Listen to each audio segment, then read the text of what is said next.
ወገንተኝነት፣ ጎሰኝነት፣ ዘረኝነት የታላቂቱ ባቢሎን የጋለሞታዎችና የምድር ርኩሰት እናት መቀመጫዋ ዙፋኗ በእንቦጭ ሞልቶ ሰነፍ ህዝብ በሙሉ አህያ መጀመሪያ አካባቢህን አጽዳ።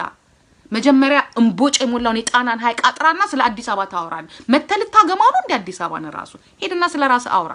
ፓስተር ሊሆን ይችላል፣ ወንጌላዊ ሊሆን ይችላል፣ ሐዋርያ ሊሆን ይችላል፣ ዶክተር ሊሆን ይችላል፣ ፕሮፌሰር ሊሆን ይችላል፣ ፕራይም ሚኒስተር ሊሆን ይችላል። ዘረኛና ወገንተኛ ከሆነ ግን የታላቂቱ ባቢሎን የጋለሞታዎችና የምድር ርኩሰት እናት መቀመጫዋ እንደሆነ የእግዚአብሔር ቃል ይነግረናል። ያ አዲስ አበባን አይቶ ማቅ ምድር ገጠር ያ ለእግሩ ጫማ የለው ለቂጡ ፓንት የሌለው አዲስ አበባ ብሎ ሲጠይቂት አባ መታቀው ነው አዲስ አበባ። የትኛውም የፖለቲካ ፓርቲ አባል አይደለም፣ የትኛውም የፖለቲካ አክቲቪስት አይደለም። ግን ባንድ ማሊያ ለሁለት ቡድን መጫወት አይቻል። እዚህ ቡድን እዛም ቡድን ማጥቃት አይቻል። ከሰዓት በኋላ ለማንቸስተር ከእረፍት በኋላ ለአርሴናል መጫወት አይቻል። ኢትዮጵያ አውቶ ኦሮሚያ ኦሮሚያ መገንጠል ቢፈልግ ኖሮ ማከለከለኛ ኩዳ ዳይ ፎርማል ዜጎ ምን ሰው ይቃዣል እኮ። ወንድ የለም፣ ሴት የለም፣ አይሁድ የለም፣ ባሪያ የለም፣ ሁሉ በኢየሱስ አንድ ነው። በደም ጩና አሜን በል። ኢየሱስን የቀመሰ ሰው መጽሐፍ ቅዱስ ያነበበ ሰው ዘረኝነት በጣም ኤሌመንታሪ ጉዳዩ ነው። እናንተ ዝም ስላላችሁ ነው የሚደነፋው የማንም ቆማጣ። ጉሮ አልጋ ላይ ብተኛ ሜቱንም ያህል ጸጉሯ ለስላሳ ቢሆን ሲረግጣት ጥፍሯን እንደምታወጣ እንደዛ የረገጡ ቀን ጥፍርን የምታወጣ ከሆነ የረገጡ ቀን ቆንጨራ የምታወጣ ከሆነ የረገጡ ቀን ሽጉጥ የምታወጣ ከሆነ አንተ ኢየሱስን አይደለም ሰይጣንን አታውቀው። እኔ ባለውበት 99% ሙስሊም ነው። ስለዚህ ማንም ሰው ደፍሮ ቀና አይልም። በሜንጫ አንገቱን ነው የምንለው። ሰይጣን አንድም ቀን እኛ ጎል ላይ አግብተው አያውቅም። እኛንን ራሳችን ጎል ላይ ያገባን የተሸነፈ ሰው ሁሉ አንዱ ወደ አንዱ ነው የሚጫወተው። ወደ ሰይጣን ፎርሜሽን ቀይረን ተጫውተን አናውቅም። ፐርፐስሊ ብዙ ሰዎች በዓላማ ዴቪል የሰጣቸውን አሳይመንት እየፈጸሙ ያሉ ሰዎች አሉ። መጽሐፍ ሲናገር ለአውሬው የስድብ ስም ተሰጠው ይላል። አፋቸው ላይ ከስድብ በስተቀር ሌላ የሚያንጽ ቃል የሌላቸው። ሽንታ አንተ የፎቶ ሰልፊ መቋሚያ ይዘህ ነው የምታስፈራራው። ኑሮን አስፈራራ አብይ። እየነገርኩ የመጀመሪያው ተሳዳቢ እኔ ነኝ። አንተን እየነገርኩ ነው። የመጀመሪያው ኑሮን አስፈራራ አንተ ሽንታ። ዘፋኝ ማለት ያልሆንኩውን ሆኛለሁ ብሎ ባይነት ማለት። አስቴር አወቀ ስንቱን አላቅሳ ፍቅር አሲዛ ስታበቃ እንዴት ነው ፍቅር ስትባል ይዞኛ ያቅ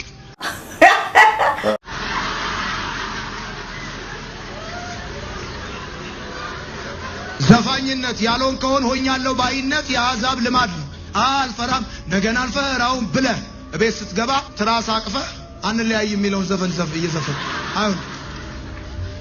አሁን ሃሌሉያ ይለዋል ፓስተርዬ ማኑፍ ጋዲዬ ምናምን ብለው ሲያበቁ ትንሽ ቆይተው ማኑፍ ማን አንተ እኔና ይስሐቅ ሁሌ ጂም የምንሰራ ቢሆን እና አንድ ቀን ይስሐቅ ሲደውልልኝ እኔ ቢዚ ነኝ አንተ ስራልኝ ብዬ ብለው ይስሐቅ ዳምፔል አንስቶ እኔ ጡንቻ ላወጣ እኔ ሰርቼ ስፖርት አንተ እንደማጠነክረው ሁሉ ፓስተሩ ተከታታይ አጥንቶልህ ተከታታይ ትምህርት አስተምሮ ተከታታይ ጸልዮልህ አንተ እግዚአብሔርን አትመስል። ለዚህ ነው ጠንካራ ፓስተርና ቀጫጫ ምዕመን ቸርች ውስጥ የበዛው። ፓስተሩ ነው ሁሌም ያነሳላቸው። ቆሮንቶስን ያነሳል ሲጨርስ፣ ቆላሲያስን ያነሳል ሲጨርስ፣ የሆነ ነገር ያነሳል። ብቻውን ነው የሚያነሳው።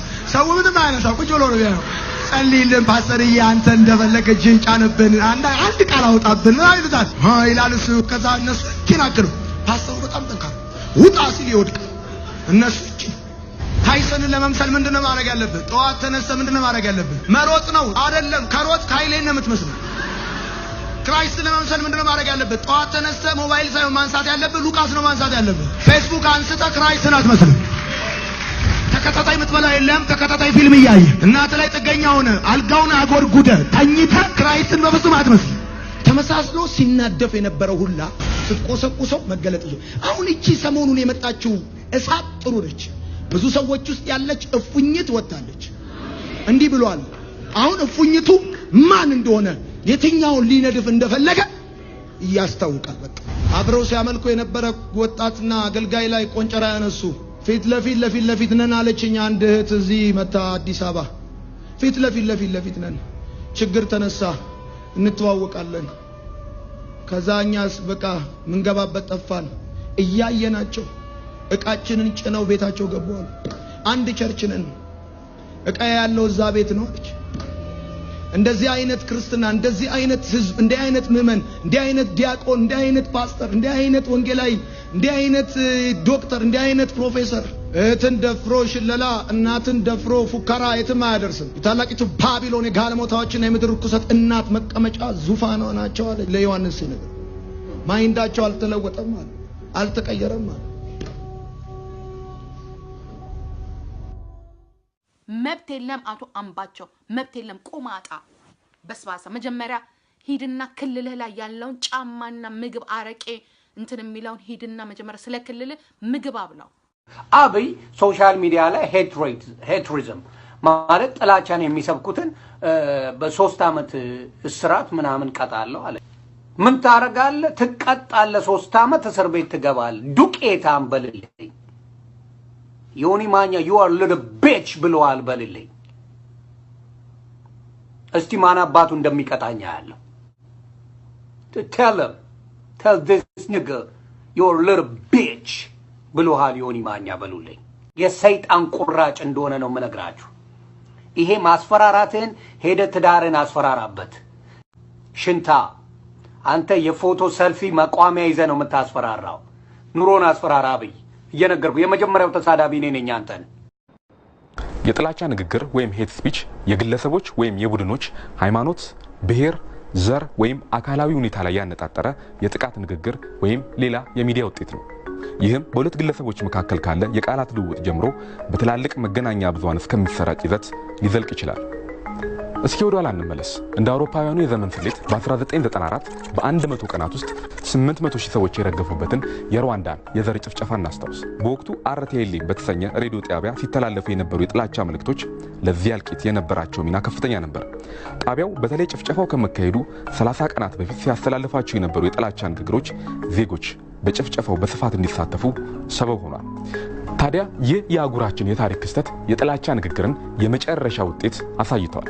አሁን ደግሞ ማህበራዊ ሚዲያው ለጥላቻ ንግግር ምቹ ሜዳ ሆኗል። በማህበራዊ የትስስር ገጾች ብሔር፣ ሃይማኖትና ጾታ ላይ ያተኮሩና የጥላቻ ሐሳብን የያዙ ጽሁፎች፣ ፎቶዎችና ቪዲዮዎች በየቀኑ ሲዘዋወሩ ይላሉ። ፌስቡክ በቅርቡ ይፋ ባደረገው መረጃ በየወሩ 288,000 የጥላቻ ንግግሮች ናቸው ተብለው ለኩባንያው ሪፖርት ይደረጋሉ። ልብ በሉ 288,000 የጥላቻ ንግግሮች። በተጨማሪም እንደ አውሮፓውያኑ የዘመን ስሌት በ2018 3 ወራት ብቻ 2.5 ሚሊዮን የጥላቻ ንግግሮች በፌስቡክ እንዲወገዱ መደረጋቸውን መቀመጫውን አሜሪካ ያደረገው ፎርቹን የተሰኘ መጽሔት አስነብቧል። ታዲያ 89 ሀገራት ወይም በዓለም ላይ ካሉ ሀገራት 45% የሚሆኑት የጥላቻ ንግግርን ለመከላከል ያለመ ህግ አውጥተው እየተገበሩ ነው። አውስትራሊያ፣ ህንድ፣ ቤልጂየም፣ ፈረንሳይ፣ ጃፓን እንዲሁም አሜሪካን ጨምሮ ሌሎች በርካታ ሀገራት የጥላቻ ንግግርን የሚከላከሉበት ህግ ቢኖራቸውም የጀርመን ግን ይለያል። በጀርመን እንደ ፌስቡክ ወይም ትዊተር ያሉ ኩባንያዎች የሐሰት ዜና ወይም የጥላቻ ንግግሮች እንደሆኑ የተረጋገጡ ጽሁፎች፣ ፎቶዎችና ተንቀሳቃሽ ምስሎች በ24 ሰዓት ውስጥ ካላነሱ የ44 ሚሊዮን ዶላር ቅጣት ይጠብቃቸዋል። በኢትዮጵያ የጥላቻ ንግግር በተለይም በማህበራዊ ሚዲያው እየተለመደና እየተስፋፋ መጥቷል። ለዚህም ይመስላል የፌዴራል ጠቅላይ አቃቤ ሕግ የጸረ ጥላቻ ንግግሮችን ህግ በማዘጋጀት ላይ የሚገኘው። ተወሰነ ብሔርን ማዕከል አድርጎ ግለሰብን ማዕከል አድርጎ የሚደረጉ ዘመቻዎች የጋራ አንድነታችንን ጭምር እየሸረሸረ ያለበት ሁኔታ አለ። የጥላቻ ንግግሮችን ሊገታ የሚችል ጸረ ጥላቻ ህግ ማውጣት አስፈላጊነቱ ታምናል። ይህን ማዕከል አድርገን በዝርዝር ወደ ህግ ማዕቀፍ የሚመጣበት ዝርዝር ተግባራት እያከናወን ያለንበት ሁኔታ ነው ያለው። የጸረ ጥላቻ ንግግር ህጎች አስፈላጊነታቸው ባይካድም የመናገርና የፕሬስ ነጻነት ላይ ጥላቻው እንዳያርፍ በስለት ያለው ዝግጅትና አተገባበር ይፈልጋሉ።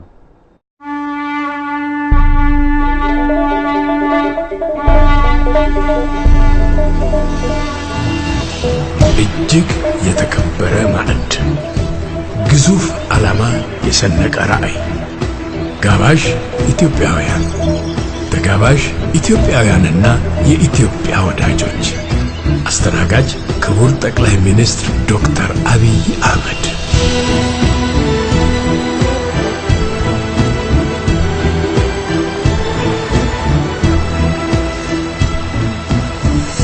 ሸገር ትጣራለች።